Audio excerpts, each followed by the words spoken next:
निस्वार्थपर सेवार अखंड दीप श्री जनार्दन बापूराव बोथे 2026 मसीह पद्मश्री पुरस्कार रे सम्मानित। मानवता ही धर्म मोर, मानविकता हेउछि पक्ष मोर, समस्त कल्याण धर्म मोर, द्वंद्वरु मुक्त करिबा जाति मोर, गोटिए जाति सृष्टि करिबा कर्म मोर, समस्त को एकाठी चलेइबा मर्म मोर, उच्च नीच दूर करिबा गर्व मोर, पतितंकु उठाइबा स्वर्ग मोर। यह कहिले राष्ट्रसंत तुकडोजी महाराज एवं एथुरु प्रेरित श्री जनार्दन बापूराव बोथेଙ୍କ जीवन। एही आध्यात्मिक यात्रार आरंभ होइथिला जेतेबेले गोगारी ग्राम रे राष्ट्रसंत तुकडोजी महाराजଙ୍କ एक सरल भक्त परिवार रे जनार्दन बोथेଙ୍କ जन्म हेला। दिनकरे जेतेबेले राष्ट्रसंत तुकडोजी महाराज घर को आसीथिले से बालक जनार्दन को देखिले एवं तांको विषय पचारिले। जनार्दनଙ୍କ पिता कहिले जे ये तांको पुओ। महाराज तांको प्रतिभारे प्रभावित हेई तांको छत्रछाया जनार्दन को पठेबा पई तांको पितांकु अनुरोध कले। भक्तिरे भरा पिता सहर्ष स्वीकार कले और जनार्दन खुशी रे महाराजंक सह जोड़ी हेले। हे गुरुदेव मेरे दिल आओ,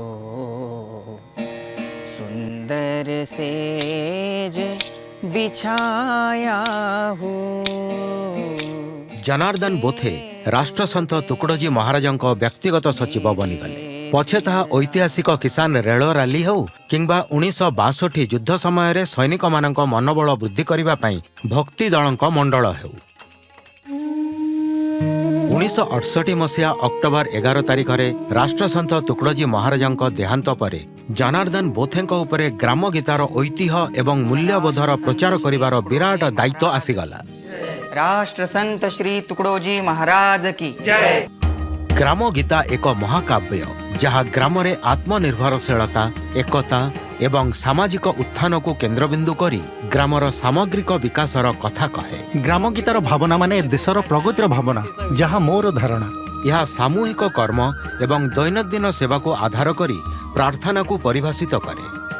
ग्राम गीतारे अनुप्राणित है जनार्दन बोथे स्वच्छता अभियान, निशामुक्ति अभियान एवं परिवेश संरक्षण आरंभ करथिले। आत्मनिर्भरशीलता को प्रोत्साहित करुथिबा 850 रु अधिक महिला गोष्ठी को मध्य समर्थन करथिले। 1972 मसीह जनार्दन बोथे राष्ट्रसंत तुकडोजी महाराज शिक्षा संस्थार स्थापना करथिले, जहाँ अधीन रे आदिवासी अंचल रे 11टी आवासिक विद्यालय एवं छात्रावास स्थापना करा जायथिला। एही संस्था सबु हजार हजार अवहेलित विद्यार्थी को मुख्य धारार शिक्षा सह जोड़िछंती। जदि महाराष्ट्र आदिवासी पिला माने उच्च शिक्षा पाती तेबे बहुत आश्वस्त अनुभूत हुए। जनार्दन बोथेଙ୍କ पद्मश्री पुरस्कार केवल व्यक्तिगत स्वीकृति देई नहीं, ता सहित राष्ट्रसंत तुकडोजी महाराजंक परंपरा को मध्य प्रोत्साहित करिछि। श्री जनार्दन बापूराव बोथे 2026 मसीह पद्मश्री पुरस्कार रे सम्मानित। तांकु आमर कोटि कोटि प्रणाम।